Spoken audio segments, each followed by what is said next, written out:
네, 여러분 혹시 이런 글을 한번 읽어보신 적이 있는지 한번 제가 읽어드리겠습니다. 아주 유명한 분이 한 말인데요. 그러므로 한 여자 종이 주인의 명령에 따라 마구간에서 똥을 치우고 있다면 그것이야말로 천국으로 가는 직선 도로를 찾은 것이다. 이해 가시죠? 반대로 자기가 할 일이 무엇인지 모르고 성직자가 되거나 교회당으로 가는 사람들은 천국이 아니라 지옥으로 직진하는 자들이다. 천국으로 가는 길과 지옥으로 가는 길, 이렇게 두 가지를 설명하고 있는데, 우리가 볼 때 하찮게 보이는 한 여자 종이 그냥 하찮은 일, 마구간에서 말똥을 치우는 그 일을 할지라도 자기의 사명감이 있고 부르심이 있으면 천국으로 가는 길이다, 이렇게 말해 놓은 거고요. 저처럼 뭐 목사이고 뭐 장로님이고 뭐 사제들이고 막 이런 사람들이라도 자기가 뭐 하는지 모르고 부르심이 없다면 그거는 지옥으로 가고 있는 길이다 라고 설명한 겁니다. 그 유명한 종교개혁자 루터가 한 말입니다. 루터와 칼빈은 종교개혁이 일어날 당시에, 그 당시에 많은 사람들의 머릿속에 사제들만, 목사들만 하나님의 부르심을 받았다, 거룩한 직업이다 라고 생각했던 그 편견을 깨고 모든 직업에도 하나님의 부르심이 있다라고 주장하게 되어집니다. 그게 직업 소명설이라는 것입니다. 그렇죠? 그것이 어떤 일이든지 간에 남들이 볼 때 하찮은 일이고 세상적인 일처럼 보일지라도 그 직업에는 하나님의 부르심이 있다라고 강조를 하게 되어진 것이죠. 오늘 여러분들이 하고 있는 일, 여러분들의 직업, 여러분들의 직장, 여러분들의 가정, 여러분들의 사역, 이게 모두 하나님의 부르심에 의해서 이루어지고 있다라고 말하고 있는 것입니다. 이건 우리가 아주 심각하게 봐야 되는 것이죠. 우리가 지난 시간에 하나님의 부르심에 응답하라 첫 번째 시간으로 삭개오를 봤습니다. 삭개오를 부르시는 부르심과 오늘 부르시는 부르심은 조금 다른 것입니다. 삭개오를 부르시는 부르심의 목적은 무엇이었죠? 삭개오 이야기의 맨 마지막에 보면 오늘 이 집에 구원이 이르렀다, 이렇게 이야기했죠. 그래서 삭개오를 부르신 부르심을 우리는 구원적 부르심, 이렇게 말합니다. 구원적 소명. 구원을 위해서 우리를 부르시는 거죠. 하나님 지금도 우리를 구원하시기 위해서, 그죠? 우리에게 salvation을 주시기 위해서 우리를 부르고 계십니다. 이 장면을 제가 오늘 소개해드린 빌리그레함 목사님 집회 때 11월 달에 여러분 보실 수 있을 거예요. 하나님 어떻게 하나님 백성을 부르시는가. 이거 여러분 보실 필요 있습니다. 여러분도 아마 그렇게 부르셨을 거예요. 그렇죠? 근데 오늘은 그 구원적 부르심이 아니라 오늘은 사역적 부르심이라고 말합니다. 다시 말씀드리면 우리를 구원하시기 위해서만 부르시는 것이 아니라 우리에게 어떤 일을 맡기고 어떤 사역을 맡기고 어떤 직업을 맡기기 위해서도 하나님이 부르시고 계시다라는 것을 이야기하는 것이죠. 오늘 청년들 정말 잘 들으셔야 됩니다. 여러분들의 직업이 그냥 지나가는 여러분들의 선택이 아니라 거기에 하나님의 부르심이 있다라는 것이죠. 이건 오해하시면 안 되는 것이 우리는 뭘 해야 될지 정해져 있다, 이걸 말하는 게 아닙니다. 자꾸 그걸 운명적으로 숙명적으로 받아들이시지 마시고요. 그런 이야기가 아니라 여러분들이 그 어떤 일을 하든지 간에 뭐 바리스타로 커피를 타시든지 간에 아니면 뭐 청소를 하시든지 간에 여러분들이 그 직업과 직장을 통해서 하나님께 영광을 돌려야 되는 거룩한 의무가 있다, 이 말입니다. 그렇죠?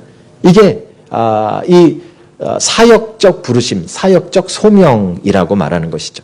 오늘 우리가 보고 있는 본문에는 사울이 등장합니다. 하나님 나라의 관점에서 보면 사울은 얼마나 중요한 사람입니까? 하나도 안 중요한 사람입니다. 그죠? 하나님 나라의 관점에서 본다면 하나님의 나라를 설명하기 위해 진짜 왕으로 설명하고 있는 사람은 누구입니까? 이스라엘의 왕으로 설명하고 있는 하나님 나라 왕은 누구였습니까? 다윗이잖아요, 다윗. 그렇죠? 사울은 그 다윗이 등장하기 전에 다윗의 길을 힘들게 했던 한 사람일 뿐이에요. 그러니까 하나님 나라의 관점에서 본다면 사울은 그렇게 중요한 인물이 아니라는 것이죠. 그렇죠? 아주 임시적이고 잠시 왕이라는 일을 맡았던 사람이 사울입니다. 그런데 여러분 중요한 것은 그렇게 임시적이고 잠시 맡는 일에도 뭐가 있다? 하나님의 부르심이 있다라는 겁니다. 이게 중요한 겁니다. 여러분들의 직업이 뭐 평생 하나 직장 가지고 뭐 평생 가지 않지 않습니까? 특별히 요즘 젊은 사람들 이 일 했다 저 일 했다 얼마나 많이 바뀝니까? 그러더라도 그게 6개월을 하든 1년을 하든 뭐 10년을 하든 그 기간과 상관없이 잠시 할지라도 그것에 하나님의 부르심이 있다라는 말입니다. 여러분과 하나님의 부르심을 발견할 수 있는 인생이 되시길 주의 이름으로 축복합니다. 오늘은 구원적 부르심이 아닌 사역적 부르심, 우리의 일상의 직업과 또는 우리 교회의 어떤 사역이나 여러분들이 맡아서 하는 그 어떤 일들이든지 간에 하나님의 부르심이 없이는 우리가 그 일을 할 수 없다라는 사실을 여러분 발견하시고 하나님의 부르심을 온전하게 들으시는 또 응답하시는 여러분과 제가 되기를 주의 이름으로 축복합니다. 우리 말씀을 한번 들어가 보시죠. 오늘 이스라엘의 첫 번째 왕인 사울을 부르십니다. 그죠? 첫 번째 왕이기 때문에 이 부르심이라는 것이 아주 단계적으로 자세하게 잘 등장하고 있습니다. 결국은 이 사울 당시에 이스라엘 왕으로 세움을 받으려면 그 부르심의 증표가 뭐였죠? 다윗을 생각해 보시면 왕이 되기 위해서 어떤 증표를 받았죠? 지금 딴 교회 와 있나요, 제가? 네. 기름 부음을 받았지 않습니까? 그죠? 근데 사울은 이 기름 부음을 받는 과정이 아주 복잡합니다. 아주 재밌는 스토리들이 등장합니다. 사울의 아버지가 나귀를 잃어버립니다. 덩키를 잃어버려가지고, 그죠? 그거를 찾으러 종이랑 같이 길을 떠납니다. 그래서 그걸 찾아 헤매다가 결국 누구한테까지 가는가 하면 사무엘을 만나게 되는 것이죠. 그리고 잠시 종이 나가 있는 사이에 둘만 있을 때 사무엘이 사울에게 기름을 부어서 네가 이제 왕이 될 것이다 라고 증표를 삼아준 것입니다. 자, 여러분 이때 잘 생각해 보세요. 여러분이 사울이라고 생각해 보세요. 아직까지 왕이 한 번도 세워진 적이 없어요, 이스라엘에. 그죠? 누구도 기름 부음을 받는 걸 본 적도 없어요. 그런데 웬 선지자라는 사람이 유명하긴 해요. 그 양반이 내 머리에다가 올리브 기름 조금 떨어뜨려 놓고, 그죠? 네가 이제 왕이 될 것이다 이렇게 말하면 제 안에 아멘, 저는 이제 왕이 될 겁니다 라는 확신이 생길까요? 네, 천만의 말씀이죠. 그죠? 사울도 아마 그것 가지고 이런 자기를 부르고 계시다라는 확신이 생기지 않았을 것입니다. 그래서 사무엘이 이게 좀 특별한 케이스이기 때문에 처음이기 때문에 이 사울에게 앞으로 되어질 일에 대해서 설명을 해줍니다. 그 내용은 무엇인가 하면 이제 가는 길에 선지자들을 만날 것인데 선지자들을 만날 때 너도 선지자들처럼 성령이 임하셔서 예언을 하게 될 것이다. 이런 일을 미리 말해주는 것이죠. 그죠? 그 이야기를 듣고 사울이 돌아섰을 때 오늘 9절의 말씀이 등장하는 겁니다. 9절 말씀을 다시 한번 우리 함께 읽도록 하겠습니다. 다 같이 읽겠습니다. 시작. 그가 사무엘에게서 떠나려고 몸을 돌이킬 때에 하나님이 새 마음을 주셨고 그날 그 징조도 다 응하니라. 뭘? 새 마음을 주셨고. 하나님께서 제일 먼저 사울을 부르실 때 하신 일은 무엇인가 하면 그 안에 새로운 마음을 주셨다는 것, 마음을 바꿔주셨다는 것입니다. 그렇죠? 이걸 우리는 뭐라고 부르는가 하면 내적 소명이라고 부릅니다. 그렇죠? 하나님은 우리에게 무슨 일을 맡기시기 전에 제일 먼저 하시는 일이 무엇인가 하면 우리의 마음을 움직이신다 이 말입니다. 청년들에게 제가 제일 많이 하는 말이 무엇입니까? 내 안에 소원을 두고 행하시는 이가 성경 구절입니다. 그렇죠? 우리에게 무슨 일을 하게 하실 때 우리 마음을 먼저 바꾸신다는 것이죠. 청년들이 가끔 저에게 와서 그런 이야기를 합니다. 목사님, 제가 이 새로운 직장으로 옮기는 게 하나님 뜻일까요? 그 제가 물어봅니다. 너는 어떻게 생각하니? 제 생각에는 이제 제가 너무 꿈꿔왔던 일이고 제가 정말 했던 일이고요. 그게 되면 너무 좋겠죠. 그거 옮기면 너무 좋을 것 같아요. 왜 물어본 거예요, 저한테? 제가 가지 말라 그래도 갈 거면서. 그죠? 하나님 마음을 먼저 바꾸신 거예요. 그 마음에 새 마음을 주신 거예요. 그죠? 우리는 여태까지 늘 잘못된 간증을 너무 많이 들어서 그래요. 특별히 목사님들한테. 목사님들이 간증할 때 대부분의 목사님들한테 물어보세요. 저를 포함해서. 처음부터 어렸을 때부터 목사가 꿈이었던 사람은 거의 없어요. 그죠? 다 뭐라고 이야기하는가 하면 저는 정말 목사가 안 되려고 했는데 하나님께서 팍 끄집어당겨서 목사 시켰대요. 어떤 분은 뭐 다리가 부러졌다 그러고 어떤 분은 뭐 눈이 안 보인다 그러고 어떤 분은 뭐 사업을 하다 망했다 그러고 그래가지고 결국은 이 일을 하게 됐대요. 그 이야기 관중 많이 듣잖아요. 우리는 막 와 하나님은 부르실 때 그렇게 부르시나 보다. 천만의 말씀이에요. 하나님은 그 마음을 먼저 바꾸세요. 저도 많이 이야기하잖아요. 저도 8년 동안 신학을 할까 말까 고민을 했어요. 고민했다는 말은 뭐예요? 제 마음속에 하고 싶은 마음이 있었다는 말이에요. 그렇죠? 진짜 안 할 사람은 그 마음조차가 없어요.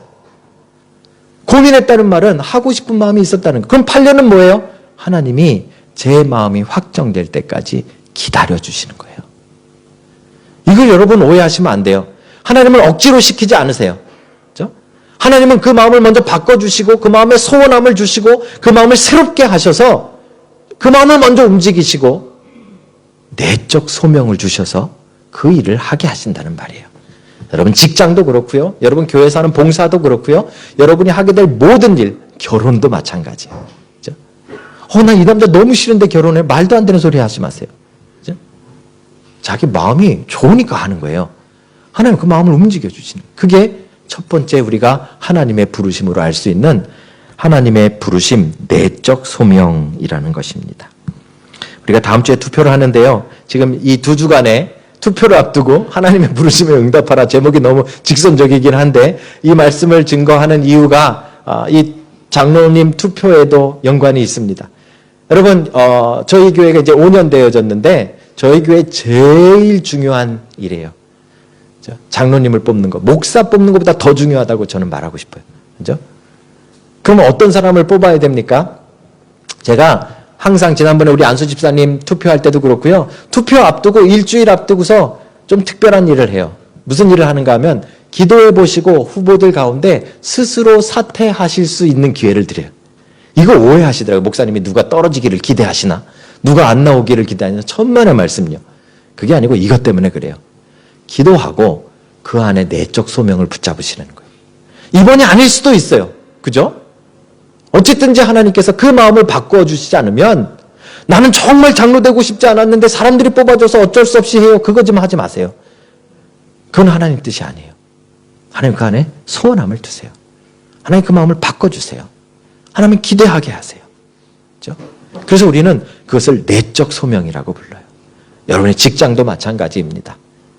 내 형편과 내 상황과 상관없지만 내 마음이 자꾸 그쪽으로 가요. 그렇죠? 그게 내적 소명일 수 있습니다. 오늘 사울을 보십시오. 한 번도 왕이 된다고 꿈도 꿔본 적이 없습니다. 그렇죠? 근데 그가 어떻게 왕이 되어집니까? 기름 한 번 부었다고요? 천만의 말씀요. 이거 그냥 끈끈하기만 하고 머리 감기만 힘들어지죠? 기름 부었다고 왕 되는 게 아니에요. 그 마음을 새로운 마음을 주시는 거예요. 바꿔주신 거예요. 사울은 거기서 꿈을 꾸는 거예요. 나도 왕이 될 수 있겠구나. 사랑하는 성도 여러분, 여러분들에게 하나님의 부르심의 첫 번째인 내적 소명으로 가득한 인생이 되시길 주의 이름으로 축복합니다. 여러분의 직장도 마찬가지고요. 여러분이 하고 있는 사역도 마찬가지고요. 교회 봉사도 마찬가지고요. 교회 직분도 마찬가지고요. 결혼도 마찬가지고요. 가정도 마찬가지고요. 그 어떤 것을 하기 전에 여러분 하나님께서 여러분의 마음을 먼저 움직이시는 겁니다. 그 내적 소명으로 가득한 인생이 되시기를 주의 이름으로 축복합니다. 문제가 있죠. 항상 제 설교에 문제가 있습니다. 내적 소명에는 잘못된 확신이 껴들 수가 있습니다. 이게 착각이라는 것이 생길 수 있는 거죠. 제가 오클랜드에서 그 부교육자로 사역할 때요.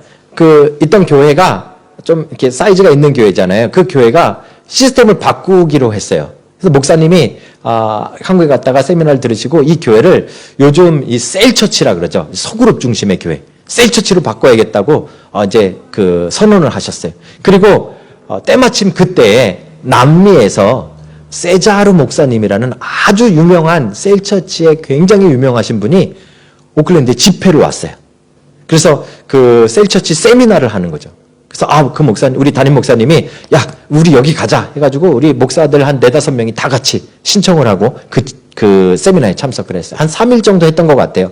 가가지고요, 뭐 예배 드리고 그 다음에 셀처치에 대한 강의 듣고. 근데 마지막 날인데요, 이 세자르 목사님이 약간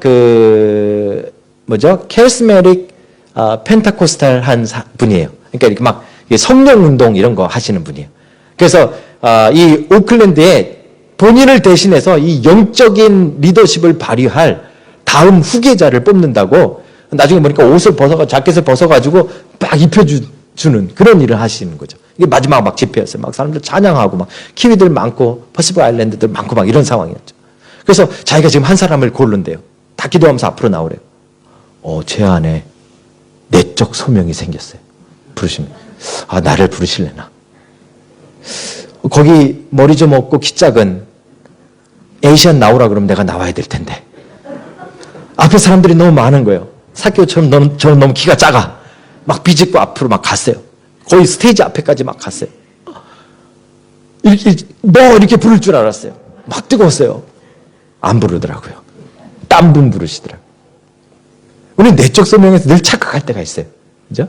이게 하나님 부르신 건지 내 욕심인지 내 마음이 바뀐 것 같긴 한데 이게 정말 하나님 바꿔주신 건지 이게 헷갈릴 때가 있잖아요. 그죠? 그래서 사울도 그냥 그 마음에 새 마음을 주셨다고 바로 왕이 된 게 아니에요. 그 다음에 다른 절차들이 필요했어요. 어떤 절차가 필요했는가 하면 사무엘이 미스바라는 곳으로 이스라엘 백성들을 다 불러요. 각 지파에 1000명씩. 각 지파에 1000명씩 다 나오라 그래가지고요. 제비를 뽑았어요. 그랬더니 베냐민 지파가 뽑혔어요. 나머지 지파들은 다 뒤로 한 발자국 물러서고 베냐민 지파만 더 앞으로 와. 그렇죠? 거기서 이제 뽑았어요. 마드리 가문이 뽑혔어요. 마드리 가문 앞으로 남고 나머지 뒤로 한 발자국. 마드리 가문에서 또 뽑았어요. 누가 뽑혔어요? 기스의 아들 사울이 뽑혔더라. 오늘 본문에 나와 있잖아요. 그렇죠? 제비 뽑기로 사울이 뽑힌 거예요. 그런데 뽑혔을 때 사울이 뭐 하고 있었는가 하면 좀 숫기가 없었던 것 같아요. 그래서 저기 진보다리 이렇게 막 짐들 막 이렇게 한쪽에 놔뒀는데 거기 가서 이렇게 숨어 있었던 거예요. 그 사무엘이 여기 안 왔냐? 예. 하나님께서 여기 와 있다. 진보다리 속에 숨었느니라. 그래서 사람들이 막 갔어요. 너가 사울이잖아. 그랬더니요. 사울이 일어났는데 깜짝 놀랐어요. 오늘 본문에 보시면 사울이 뚝 일어났는데 다른 사람들의 어깨보다 하나 더, 무슨 말이냐면 머리가 하나 더, 키가 그만큼 크다는 얘기예요. 사울이 쭉 일어섰는데 사람들이 본 거예요. 사무엘이 그 모습을 보면서 뭐라고 선포했는가 하면 봐라, 이스라엘 백성 가운데 이와 짝할 사람, 이와 비교할 사람이 없느니라. 그랬더니 사람들이 왕께 만세 그러고 불렀다. 뭐예요? 다른 사람들을 통해서 외적 부르심을 확인하는 거예요. 그렇죠? 하나님이 부르시는데 내 마음을 바꾸셔서 내게 확신을 주시는 것뿐만 아니라 다른 사람들을 통해서 내가 정말 왕이 될 수 있음을, 그죠? 내가 정말 그 직장을 할 수 그 직장의 직업을 할 수 있음을, 내가 정말 목사가 될 수 있음을, 내가 정말 장로가 될 수 있음을 내가 아니라 다른 사람을 통해서 확인시켜 주시는 거예요. 이걸 외적 부르심이라고 말합니다. 외적 소명. 여러분 직업에도 이게 있어요. 그렇죠? 그래서 아까 그런 청년들이 저한테 와서 목사님 이 직장으로 가면 좋을까요? 하나님 뜻일까요? 물어보는 거 너무 중요한 거예요. 다른 사람을 통해서 그 부분을 확인받으셔야 돼요. 이게 외적 부르심이라는 거예요. 그렇죠? 우리는 이 부분도 너무 그냥 여태까지 그냥 막 넘어가면서 이렇게 살아가는 적들이 많습니다. 그런데 이 부분이 얼마나 중요한지 몰라요. 지금은 신학교에 신학생을 모집해도 많이 안 모여요. 예전에는 좀 많이 모일 때는 뭘 중요하게 받는가 하면 어느 교회에 누구 추천을 받았는가, 이걸 되게 중요하게 보셨어요. 신학교에서. 그렇죠? 그런데 사실은 목사는 원래 그렇게 뽑는 건 아니에요. 원래는 어떻게 했는가 하면 이 공동체 안에서 늘 보니까 창원이가 제일 믿음이 좋고 똘똘해요. 말씀도 아주 말씀을 아주 잘 해석하고 똑똑한 것 같아요. 그럼 어떻게 해요? 온 성도들이 돈을 모아서 창원이를 신학교에 보내는 거예요. 그렇죠? 그래서 신학 공부를 시키고요. 그다음에 졸업할 때가 되면 강도사가 되는 거예요. 강도사. 강도사라는 설교할 수 있는 라이센스를 갖는 거예요. 그러면 교회 공동체에서 그 설교를 들어보고 아 맞다 그 사람이다 해가지고 그 사람을 목사로 청빙하는 거예요. 그렇죠? 거의 목사 청빙은요 내적의 소명보다 외적 소명이 더 크게 작용을 했었어요. 그런데 이게 어느 날부터 점점 없어져서 이 내적 소명만 그래서 난 하나님 부르셨어요 뭐 꿈을 꿨어요 이런 사람들만 많이 모여요. 나중에 알고 보면 아닌 경우도 많고. 그렇죠? 이 외적 소명이 그만큼 중요합니다. 다른 사람들의 눈에 어떻게 보여지는가 하는 것이죠. 여기 이제 아주 재미있는 것이 있습니다. 사울은 지금 어떻게 이 외적 소명을 발견했다 했죠? 아이들이랑 했던 것처럼 제비뽑기를 했어요. 구약은요 하나님의 뜻을 발견하고 그 하나님이 나를 부르셨구나를 확인하는 가장 대표적인 방법이 무엇인가 하면 제비뽑기였어요. 제비뽑기.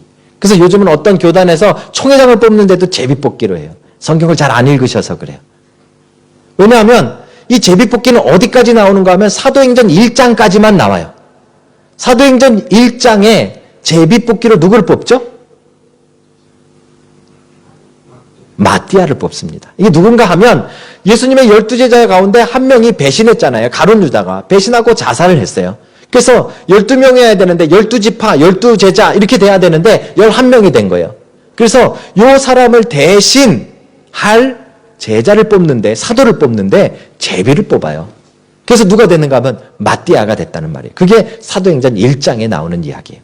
자, 그런데 여러분 그 뒤로 가면 더 이상 제비 뽑기가 안 나와요. 그래서 제가 뭐가 나오나 막 찾아봤어요. 사도행전 6장에 교회에서 사람을 뽑는 장면이 나오는데 그게 7집사를 뽑는 장면이에요. 그죠? 어떻게 뽑았을까요? 이렇게 뽑아요. 사도들이 추천하고 후보를 성도들이 뽑았더라. 선택했더라. 그래서 7집사가 선택된 거예요. 그죠? 그런데 여기서 사도들이 추천한 것까지는 괜찮은데 성도들이 어떻게 뽑았을까? 어떻게 뽑았을까요? 여기 자세하게 기록이 안 나와 있어요. 근데 어떻게 뽑았는가를 알 수 있는 장면이 뒤에 14장에 등장해요. 14장에 보면 이번에는 바울과 바나바가 장로를 선택하는 장면이 나와요. 장로를 선택하여 세웠더라. 여기도 뽑은 장면이에요. 그죠? 요때 선택하다라는 단어가 나오는데요. 이 단어가 어떤 단어냐면 이 단어예요. 손을 뻗다라는 단어예요. 그죠? 그럼 장로를 어떻게 해서 뽑은 거예요? 투표해서 거수해서 뽑은 것 같아요. 자, 보세요. 사도행전 1장에 마띠아를 뽑을 땐 제비뽑기로 뽑았는데 이제 6장 14장에 와서는 제비뽑기를 안 쓰고 성도들이 손을 들어서 뽑았어요. 중간에 무슨 일이 있었어요? 왜 바뀐 거예요? 사도행전 2장에 무슨 일이 있었죠? 성령 강림이 있던 거예요. 성령께서 오셔서 우리 안에 내주하시게 되면서 여러분들에게 내적 소명을 확인시켜 주실 뿐만 아니라 그 성령께서 똑같이 다른 사람 안에서 나의 외적 소명도 확인시켜 주시는 거예요. 이걸 여러분 굉장히 중요하게 보셔야 돼요. 그래서 여러분들의 안에 이 직장을 갈까? 이 사람이랑 결혼을 할까? 또는 뭐 이 일을 할까? 하는 주일학교 봉사를 할까? 또는 찬양팀 봉사를 할까? 여러분 기도하세요. 기도하시고 여러분 안에 내적 소명이 드시거든 그 다음에 하셔야 될 일은 목사님을 찾아오고 장로님을 찾아가고 집사님을 찾아가고 친구들을 찾아가서 기도하는 사람들을 찾아가서 물어보시는 거예요. 그들 안에 계신 성령님께서 어떻게 말씀하시는지. 그 한 사람은 틀릴 수가 있어요. 목사가 틀릴 수도 있잖아요. 그러니까 여러 사람에게 물어봐서 외적 소명을 확인하는 거예요. 그렇죠? 이게 얼마나 중요한 일인지 몰라요. 그래서 우리가 공동체로 필요한 거예요. 여러분들이 직업을 가지시든 결혼을 하시든 여러분들이 이 땅을 살아갈 때 내적 소명만 가지고는 불확실하니까 하나님께서 공동체를 주셔서 다른 사람들을 통해 외적 소명을 주고 계시는 거예요. 그걸 무식하게 몰라서 우리가 그냥 혼자 고민하고 혼자 걱정하고 혼자 선택했다가 혼자 폭망하고 하나님의 외적 소명에도 응답하시는 여러분 되시길 주의 이름으로 축복합니다. 우리가 장로 투표 이제 왜 할까요? 다 설명했잖아요. 그렇죠? 여러분 마음에 드시는 사람 뽑지 마십시오. 그렇죠? 여러분 생각에 좋은 사람 뽑지 마십시오. 여러분이랑 친한 사람 뽑지 마십시오. 기도하고 여러분 안에 계신 성령님께서 그 사람의 외적 소명을 가르쳐주는 이 거룩한 일에 동참하시는 것이 투표입니다. 한 사람은 틀릴 수 있으니까 아까처럼 제가 말씀드렸듯이 우리가 연약하기 때문에 한 사람의 생각은 한 사람 안에 있는 그 음성이 틀릴 수 있으니까 여러 사람의 생각을 모아서 하나님의 뜻을 확인하는 것이 투표예요. 그렇죠? 그러면 장로 투표인데 교회들 우리 교회는 안 그럴 거예요. 하지만 다른 교회에서 장로 투표 나갔는데 안 됐어요. 그럼 이제 어떻게 해요? 나 교회 안 나가요. 제발 그러지 마세요. 그러면 안 돼요. 왜요? 하나님의 부르심을 자기 마음대로 판단하는 거예요. 그렇죠? 되게 우스운 일이 돼버리는 거예요. 또 투표했는데 됐는데 난 하기 싫어요. 아까 그랬잖아요. 그건 첫 번째 단계의 내적 소명에서 벌써 걸러지셨어야 돼요. 후보로 나왔는데 그 얘기하시면 안 되는 거예요. 그죠? 내적 소명을 가진 사람들이 외적 소명을 확인하는 것이 투표인 거예요. 제가 지난 그 오클랜드에서 개척해서 10년 목회하면서 이거 해보려고요. 그렇게 기도하면서 준비했는데 안 되더라고요. 힘들어요. 우리 생각이 안 바뀌어요. 그러니까 그냥 자기 좋은 사람 찍고 자기 생각대로 찍고 교회와 하나님 나라와 소명에 대해서 부르심에 관해서 우리가 그 도구로 쓰여질 준비가 안 돼 있어요. 여러분 이제 일주일 동안 기도하십시오. 여러분 한 사람 한 사람이 성령의 음성을 통해서 그 사람의 외적 소명을 확인시키시는 일을 하는 겁니다. 이 거룩한 성령의 일에 여러분들이 동참하시길 주의 이름으로 축복합니다. 자꾸 제가 투표 얘기해서 죄송합니다.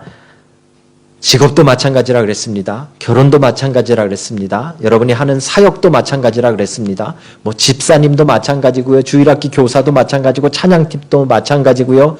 뭐 하다못해 교회 청소를 하셔도 하나님의 부르심이 없이는 우리는 안 되는 거예요. 그렇죠?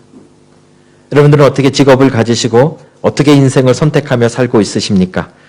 돈 많이 주는 곳으로 옮기는 그런 사람들이 되지 않기를 주의 이름으로 축복합니다. 단순히 재미있는 일들만 찾아다니는 그런 사람들이 되지 않기를 주의 이름으로 축복합니다. 하나님의 부르심을 생각하고, 그렇죠? 어떤 일이든 어떤 직업이든 어떤 상황이든 이곳에 하나님의 부르심이 있다는 것을 확인하고 그 부르심에 따라 살아가는 여러분 되시길 주의 이름으로 축복합니다. 부르심이 있는 사람은 실패하지 않습니다. 그렇죠? 부르심대로 사는 사람들은 망하지 않습니다. 부르심대로 사는 사람들은 환난이 와도 뛰어넘습니다. 우리에게 필요한 것은 이 하나님의 부르심에 응답하는 일입니다. 여러분 삶에 널리 펼쳐져 구원에만 부르시는 것이 아니라 우리의 삶의 모든 순간에 있는 그 하나님의 부르심에 여러분 과감하게 대담하게 감사하게 흔쾌히 응답하시는 여러분들이 다 되시길 주의 이름으로 축복합니다.